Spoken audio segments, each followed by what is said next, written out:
great to be back in this beautiful city to celebrate the historic first week in the White House. That was definitely historic. And I had a lot of help in winning. Joe Lombardo, your governor, is here someplace. Where's Joe? Thank you, Joe. You're looking good, Joe. Thank you very much. What a group. But look at who you have next to you. How can you fail with that guy?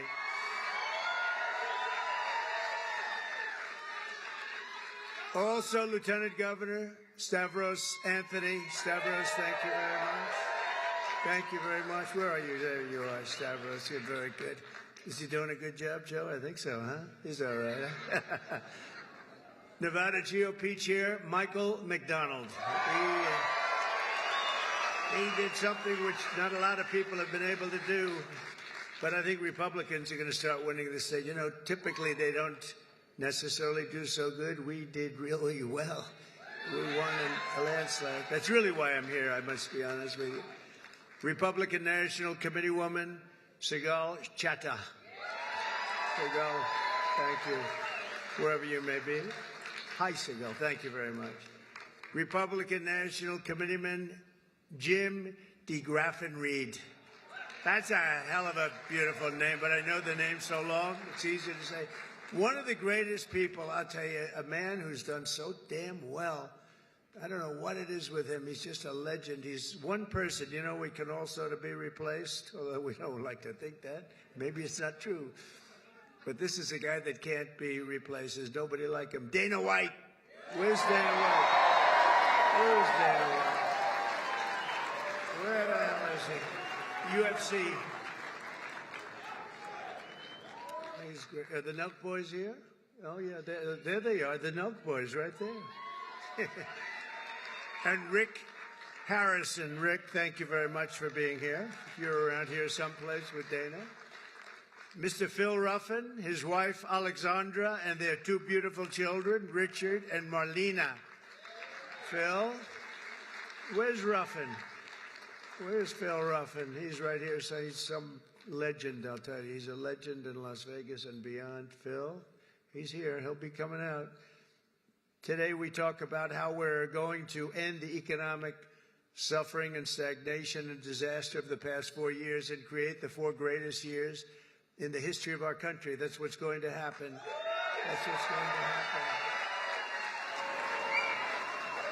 And as I said in my inaugural address, which, by the way, it got the highest rating in the history of Fox. Can you believe that? That's nice.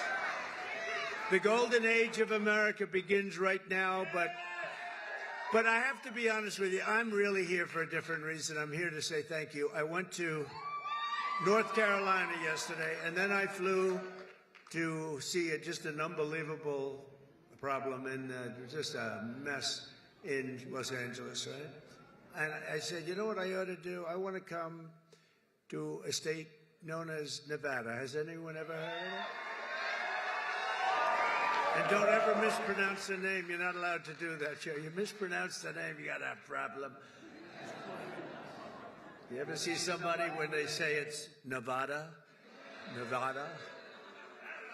No, they're in deep trouble. I want to come to Nevada to pay my respects because this is the only Republican win of this state in decades, and it was a very big landslide. So. But I think Republicans are going to win a lot now. But we had a big win, and it was an early win, and that was a bad signal for the Democrats. They heard that we were leading so big here, and Joe helped us so much, and a lot of people in this room helped us a lot. Special group. And so I said, you know what I'll do? We're going to fly around it. And I said, let's fly right over it. Let's land, and I'll do something, and I'll just say it. But I want to say it, and I'm almost saying it right here for the media. I just came here because I wanted to thank the people of Nevada for giving us such a big win.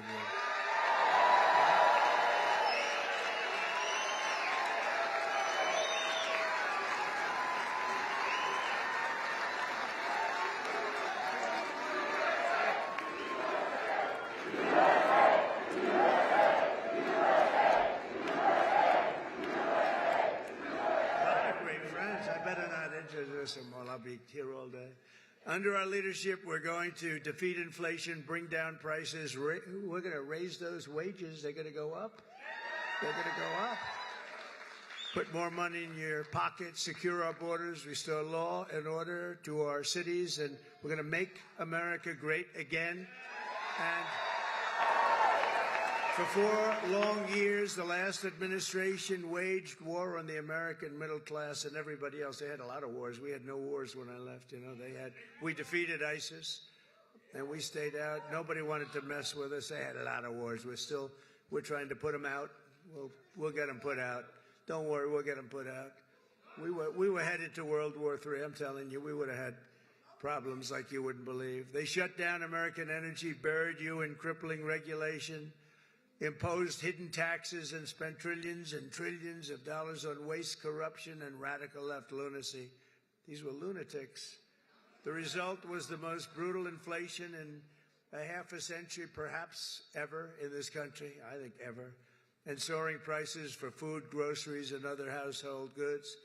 The people of Nevada are now paying nearly $1,200 per month more to make ends meet since I left office. Think of that, $1,200 at least. But since I became the 47th president at noon on Monday, I've been moving with urgency and historic speed to fix every single calamity of the Biden administration that they've created. And this week alone, I took nearly 350 executive actions to reverse the horrible failures and betrayals that we inherited from a group of people that didn't know what the hell they were doing, what they've done to this country, especially the open borders, where they have, think of it, 21 million people came in. Many of them are criminals, murderers. Well, we're getting them out. You see it. You see it yesterday, first day. Our message could not be more clear. America's decline is over. American decline is over. We're laughed at all over the world. Now we're not laughed at anymore, I'll tell you. What the world witnessed this week is nothing less than a revolution of wealth creation for everyone and also common sense. It's about common sense. It really is. We're the party of common sense. On day one, I directed every member of my cabinet to, and by the way, Pete Hegseth got approved.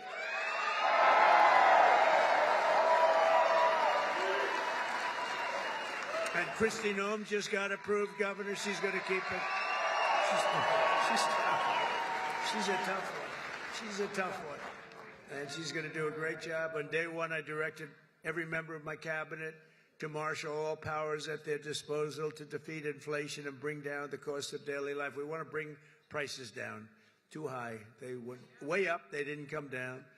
I imposed a federal hiring freeze, a federal regulation freeze, a foreign aid freeze. Oh, that's a nice one. And I created the new Department of Government Efficiency, and we're going to have a lot of good people. We're going to get Elon Musk to get involved in that a little bit. He already is. People like him.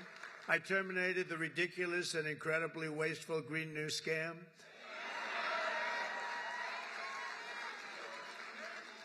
Wasn't the environment supposed to eat us up like in 12 years? But that was like 13 years ago. What happened? We're still here. We're still here. Remember, we have 12 years to live. Remember that? Done by somebody that never even took a course on the environment. AOC +3. Do you remember those three? They were telling us about the environment. AOC +3. This action alone will save hundreds of billions of dollars of American taxpayers' money. I withdrew from the one-sided Paris Climate Accord. And I canceled the insane and costly electric vehicle mandate, keeping my sacred pledge to America's auto workers. Boy, did we get a big vote with the auto workers, I'll tell you. And the Teamsters, any Teamster in the room? We got a tremendous vote from the Teamsters. Thank you. They're pointing like one guy. But they voted for us in the millions, so we had a lot of Teamsters voting for us. I withdrew from the World Health Organization, where we paid $500 million a year, and China paid $39 million a year, despite a much larger population. Think of that. China's paying $39 million to have 1.4 billion people. We pay $500 million. We have, nobody knows what the hell we have. Does anyone know? We have so many people pouring in. We have no idea. We go up, but we're going down a little bit now. You don't mind that, do you? Gonna take some bad ones out. I withdrew 4 years ago, but Biden immediately went back for even more money. I mean, he went back, and they offered me at $39 million. They said, we'll let you back in at 39. So we're going to reduce it from 500 to 39. I turned them down because it became so popular. I didn't know if it would be well received even at 39. But maybe we would consider doing it again. I don't know. Maybe we would. They have to clean it up a little bit. But China pays $39 million for $1.4 billion, and we're paying $500 million for $325 million. I don't know. What the hell is wrong with these people? And then when Biden went back in, they immediately went back in. They paid more than we were paying in the first place. They paid more than the $500 million. So they knew they could have had it for 39. They paid more. You wouldn't do that, Joe, right? Now think of it. They know they have a deal at 39, so they went back in at $525 million. What the hell? Man, oh man. It infuriates you, doesn't it? I declared a national energy emergency to unlock the liquid gold under our feet and pave the way for rapid approvals of the new energy infrastructure. The United States has the largest amount of oil and gas of any country on earth, and we may be a very substantially enlarged country in the not-too-distant. Isn't it nice to see, for years, for decades, we're the same size to the square foot. Probably got smaller, actually. But we might be an enlarged country pretty soon. And one of the things we're going to be doing is drill, baby, drill. Because that's going to bring everything down. It's going to bring everything down.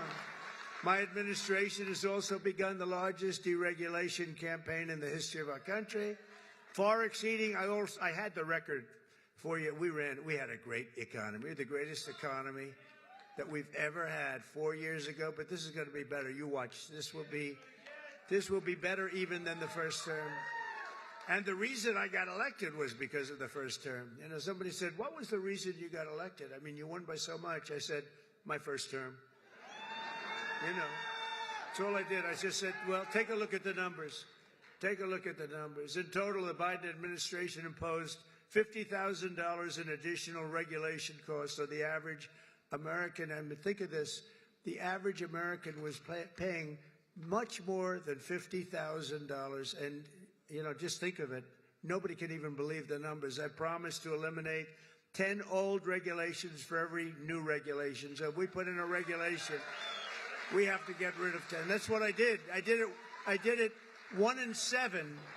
We're going to do 1 in 10 this time, which will soon put many thousands of dollars back into your pockets and the pockets of American families. As a result of the reforms, we've just begun to implement economic confidence, and it's soaring. So this week, Oracle, OpenAI, and SoftBank announced Stargate, a $500 billion investment in AI infrastructure, which is going to be very big for Nevada, I have to tell you, the largest in history, and which will create an estimated 100,000 American jobs. Saudi Arabia just said that they're going to invest at least $600 billion. This is because of the election, by the way. And I believe they'll make it $1 trillion. I'm going to ask them to make it $1 trillion. What the hell? The money means nothing to them. You know where they made their money? From liquid gold, right? They got a lot of liquid gold. We have more. We have more than Saudi Arabia. They've got a lot. We've got more. We got more than anybody. We just don't use it because of the environment. These people are crazy. And many other companies likewise are looking to invest, but I don't have enough time to do that. And we have a lot of news conferences. Everybody wants to have a news conference. They're calling up by the hundreds. We want to have a news conference. We're going to invest $12. I said, no, I don't do that. I said, it's got to be $1 billion or more for a news conference. It's $1 billion or more. Just 2 days ago, because of our tariff plans, Stellantis announced, that's a very good automobile company, the revival of its Belvidere, Illinois plant, saving 1,500 American auto jobs. that were previously headed to Canada, along with major investments to expand American auto production in Detroit, Michigan, Toledo, Ohio, and Kokomo, Indiana. Good place. All of these investments are happening only because of our historic victory. And if we didn't win, it'd be just the opposite. They're pulling out. They were pulling out. They were really pulling out. So they would be withdrawing money. Our country was on the verge of some of the very bad things, and bad things were happening. And now there's light not only over America. I've heard it from even our enemies. They call up and they say, "Sir, we hate you. We do hate you, but there's light over the world right now." They hate me. Some of them hate me. If they liked me, you got a problem, right? They like Sleepy Joe. What's not to like? You know, they'd call up. It's funny. I was told today by one of the big leaders of the world, would call for a telephone call with the President of the United States a year ago. And they'd say, "We'd like to speak with," who is this? It's the head of Germany, the head of, name it, the head of France, the name of any country, it didn't matter. He would never pick up the call. They'd say, "He'll call you back in 2 months." 2 months. He has a schedule. He's extremely busy sleeping. No. Macron of France, he'll call you back in 2 months. So 2 months comes along and there's no call. They say, "He didn't call." The stories are, I mean, these stories are not very exaggerated. I want to tell you, they're a little bit for laughter, but, you know, it's only for laughter. The fake news will say, "Oh, he exaggerated. It was only 1 month," you know. But he'll say he called you back, and then he'd never call, and then they could never get him on the phone. And the problem I have is that when I speak to and I speak to them immediately, they'll say, "Could we speak to the president? Would that be possible? We could do it anytime over the next month." They're so used to this, right? I say, "No, I'll pick it up right now." Is he on the phone? "Yeah, hello, how you doing?" That's what, you know, get it over with, right? Get it over with. The only problem, they were so starved for love from the United States, I cannot get them off the phone. I can't get people, if you can't, I say, "I have to go now, King," or "I have to go now, President." But you can't get them off the phone. They're starved for love. You know, for years they haven't spoken. They didn't even know we had a president, if you want to know. But under our leadership, America is back open for business, and it's really a big deal. It's really a big deal. And they have, though. They said, you know, there's like a light all over the world now. It's not just here. We feel a light over our country. Everyone does. But there's a light all over the world. We've accomplished more in 1 week than other administrations have accomplished in 4 years, and we're just getting started. We got rid of the woke. We got rid of the woke crap. What a lot of stuff.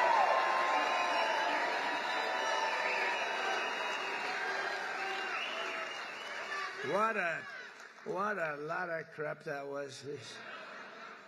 It was, and you know, these people were petrified of it. I'll tell you, these companies, they run these big companies, they were petrified of it. It was like, you know, I don't think they believed it. I'm sure they didn't believe it. Some I know didn't believe it, but they were so afraid. Near the top of the agenda for our historic Republican majorities in Congress is to pass a massive tax cut for American workers and families. Last year, we campaigned across the country at a pledge that I'm sure most of you didn't hear too much about. Pledge to take the Trump tax cuts and make them permanent, and that's exactly what we're doing. In the coming weeks, I'll be working with Congress to get a bill on my desk that cuts taxes for workers, families, small businesses, and very importantly, keeps my promise for a thing called, and I know you didn't hear anything about this, and I'm sure it had no influence on the state, the fact that we won this crazy, massive majority, a state that hadn't been won by a Republican in decades. But I'm sure you haven't heard, but we're going to get it for you. No tax on tips. No tax on tips.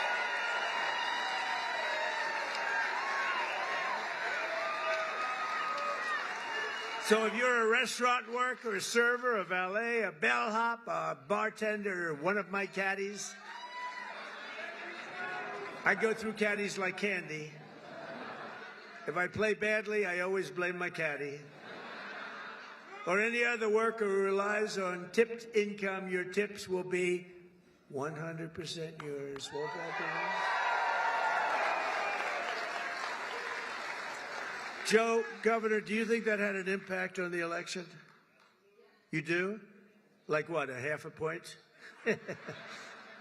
Pretty big. You had an impact, let me tell you. Nationwide, over 4 million workers depend on tip income, including an estimated 700,000 single moms. And here in Nevada, we will have a quarter. Think of it.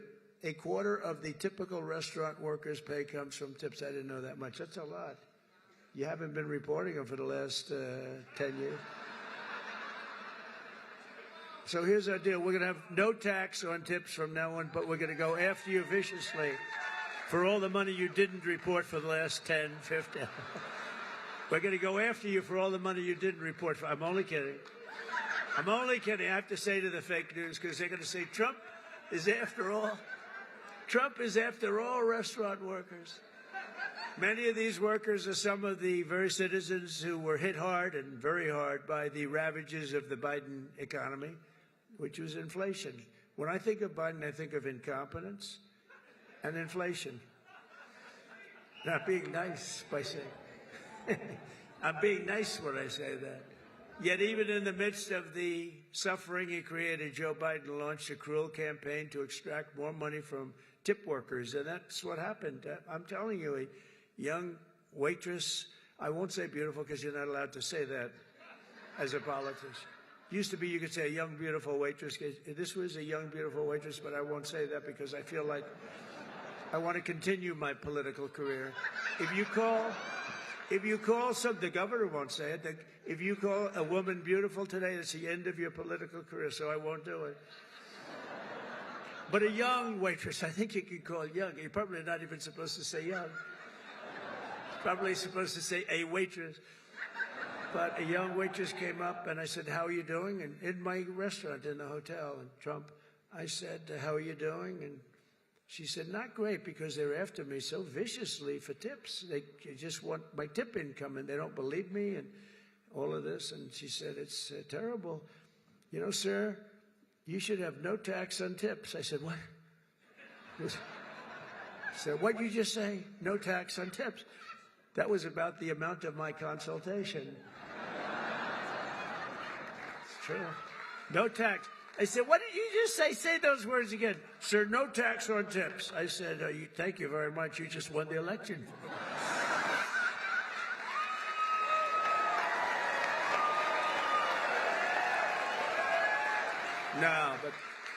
No, we did research into it. I think it's going to be great. But under the Trump administration, the forgotten men and women of our country are going to be forgotten no longer. You know that. They weren't forgotten 4 years ago.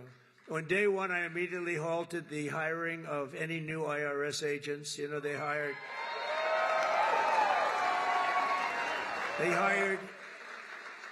or tried to hire 88,000 new workers to go after you, and we're in the process of developing a plan to either terminate all of them or maybe we'll move them to the border. I think we're going to move them to the border. Well, they're allowed to carry guns. You know, they're so strong on guns, but these people are allowed to carry guns, so we'll probably move them to the border. Yeah.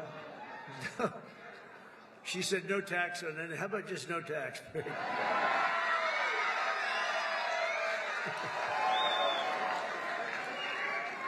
could do that. You know, if the tariffs worked out like I think, a thing like that could happen if you want to know the truth.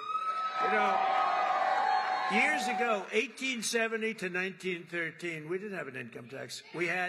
What we had is tariffs, where foreign countries came in and they stole our jobs, they stole our companies, they stole our product, they ripped us off. And, you know, they used to do numbers, and then we went to a tariff system, and the tariff system made so much money. It was when we were the richest, from 1870 to 1913. Then we brilliantly came in with an income tax. No, we don't want others to pay. Let's have our people pay. And then you had the Depression in 1928, 1929. I call it 1929. That was a bad time, but, you know, you didn't have tariffs, and you had tariffs that ended in 1913. But it was the richest our country ever was. That was President McKinley. In fact, we're renaming the mountain, Mount McKinley in Alaska.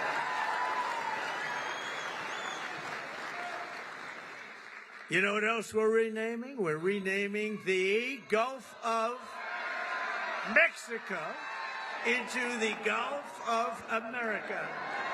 Well, and Mexico, actually, they were thrilled when they heard. They said, that's nice. A few months from now, when I sign our tax cut into law, we're going to deliver for the tip-earning men and women who make it all work. I mean, it's going to be something very special, I think, for you. It's going to be a big difference. And with us today is Jessica Angiano, an employee here at Circa. This is a nice place, by the way, and I just met your owner. He's a nice man. He's rich, too. But Circa's very nice, and a hard-working single mother of two with incredible children. Jessica's struggling to pay for medical bills to remove a tumor behind her right eye.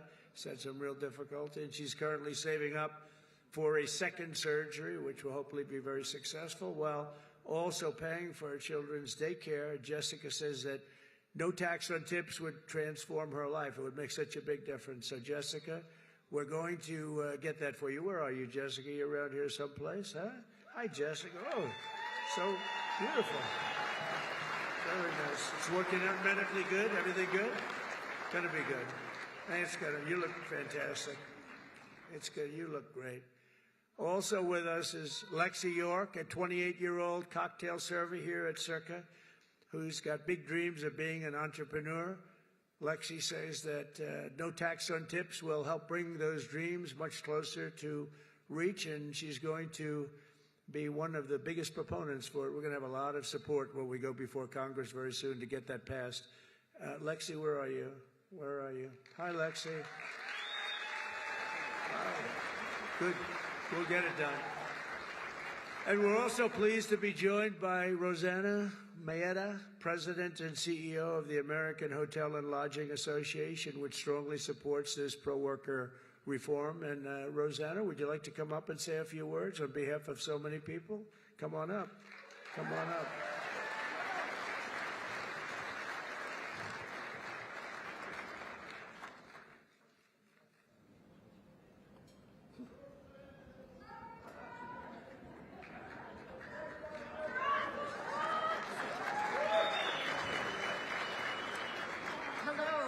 Mr. President, on behalf of the American Hotel and Lodging Association, I'm so honored to be here today.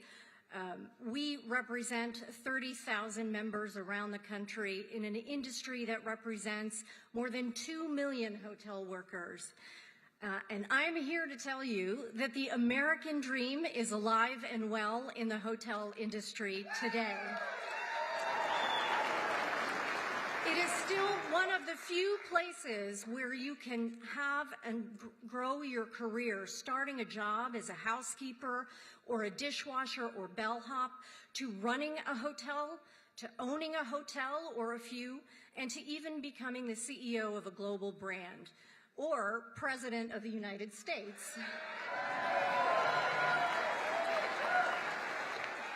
Mr. President, in 2017, the tax bill that you championed cut taxes for so many working families and American workers.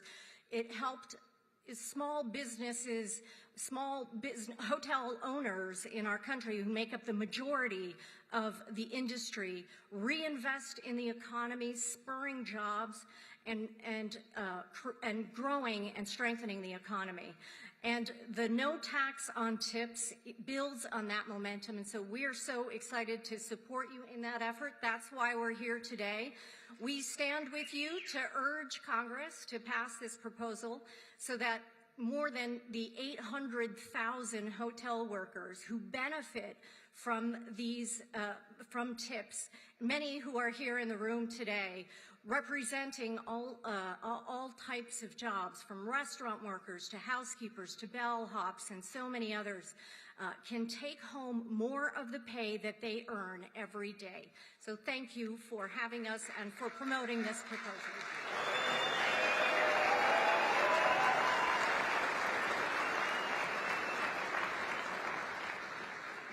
Thank you very much, Jessica. Great. After long years, and these were long years of a government that always put you last. They put America last, they put you last, they put everybody last that was associated with us. You once again have a president who's putting our workers first, putting our families first, and above all, putting America first. And we're going to keep America first, and you see it.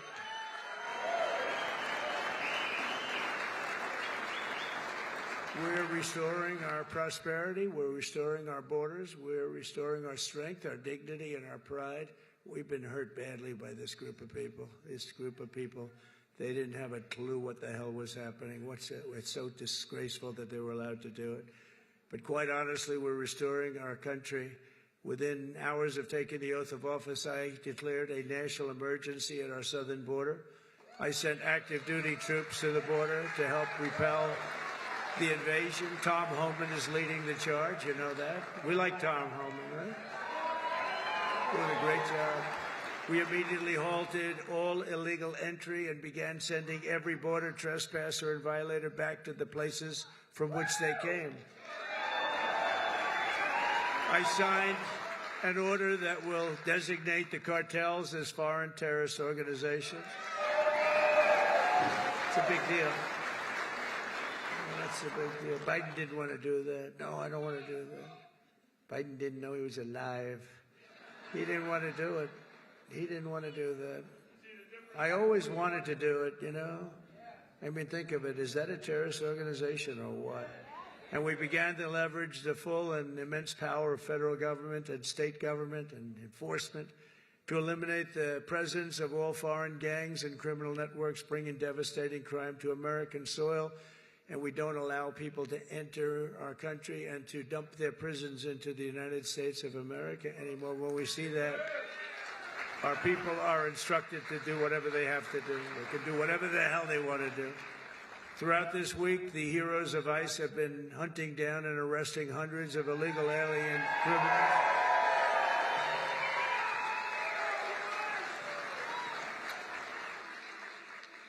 And its immediate expulsion, including those with charges of convictions for rape, child sexual assault, terrorism, and even murder.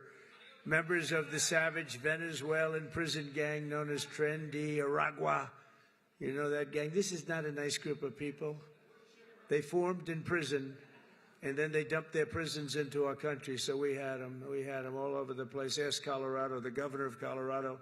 He doesn't know what to do about it. They're all over the place. We'll get them out. We'll get them out. They're, in a sense, they're in the real estate business. They go into a building and they take it, you know? See, when you buy a building, you have to go out and get a mortgage or use your own cash. They just go into a building and take it. And they actually said, well, it's not that bad. They haven't taken that many buildings. Can you imagine that? They haven't taken that many buildings. Oh, they're not that bad. But they're as bad as the bloodthirsty MS-13 gangs that we have gotten thousands and thousands of them out. In fact, over 11,000 murderers were released into our country by other countries all over the world because of Biden's open border policy. And when I heard about that, I said, everybody's going to empty out their prisons into our country. I said that. I'd do that if I were heading up any one of the many countries that you know about, not just South America, all over. They take their prisons, their mental institutions, and they empty them out into our country. Can you imagine a person doing this? Can you imagine somebody doing that to our country? For American citizens, January 20th, 2025 was truly Liberation Day. That was really Liberation Day.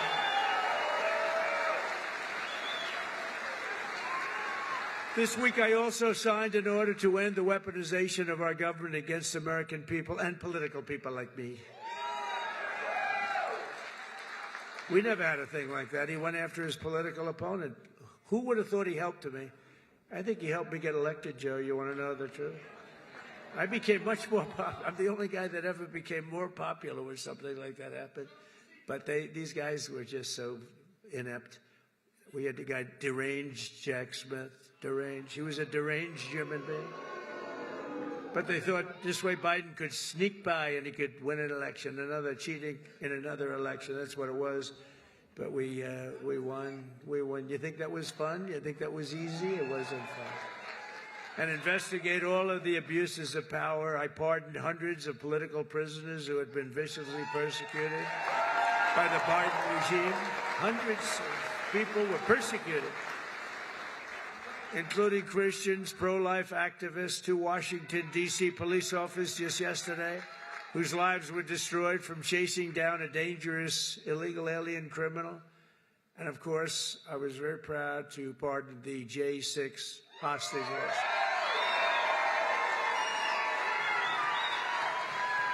Once and for all, I stopped government censorship, and we brought back free speech in America. We brought it back. We did more of this last week. People can't even believe it. I also signed an order to declassify and publish all remaining files related to the assassinations of President John F. Kennedy, Robert Kennedy, and Martin Luther King, Jr. I signed an order that will end all of the lawless diversity, equity, and inclusion nonsense all across the government and the private sector.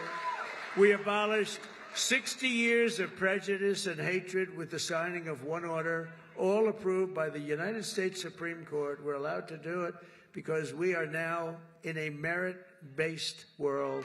We're a merit-based country. Did you ever think you were going to hear that again? It's based on merit. If you've got the talent, if you've got the work, the ethic, the whole thing, it's based now on, it's not based on any other thing. It's based on merit. It's based on your capability. The United States has now become, again, a meritocracy. Isn't that a beautiful word, a meritocracy? Based on merit. If you do your job well, you're going to go places. And I made it the official policy of the United States government that there are only 2 genders, male and female. Male and female.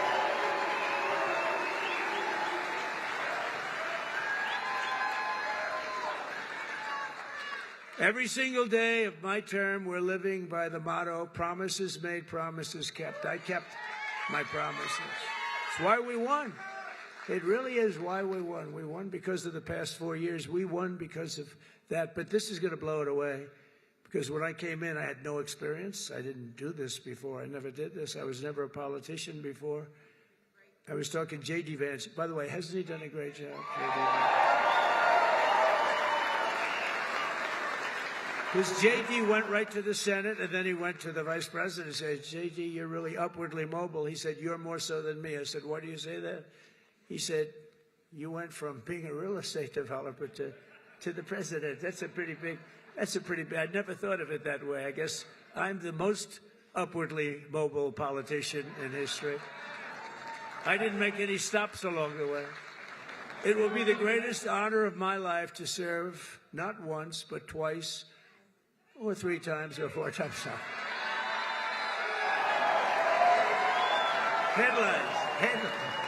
Headlines from the fake news. Now it will be to serve twice. For the next 4 years, I will not rest. I will not yield. And together we will not fail. We will win, win, win. We will bring back the American dream. We're going to bring it back.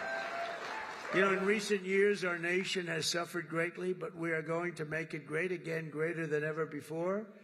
We'll be a nation like no other, full of compassion, courage, and exceptionalism. That's what we're doing, and that's what it's all about. And you see that. I think you see it more in the last week than you've seen it in years. And I walked up the stairs of that massive plane that's waiting for me, that big 747, and I said, there's no way I'm going to let myself fall, because that was one hell of a... That triple fall was a disaster. I would call that a political disaster. You can fall once, you can fall twice, but you can't fall 3 times. You can't fall 3 times. What a disaster. I've used that in every ad I think I ever did. Our power will stop all wars and bring new spirit of unity to a world that's been angry, violent, and very unpredictable. America will be respected again and admired again, including by the people of religion, faith, and goodwill. We're bringing back religion in this country. We will be prosperous. We will be free. We will be bigger, bolder, and more ambitious than ever before. And together we will make America powerful again. Make America wealthy again. Make America healthy again. We will make America strong again. Make America proud again. We're going to make America safe again. And we will make America great again. Thank you very much. And thank you very much, Nevada. Thank you, Joe. Thank you very much. We'll be back. We'll be back. Thank you. Thank you, my man. Great job. Thank you, everybody.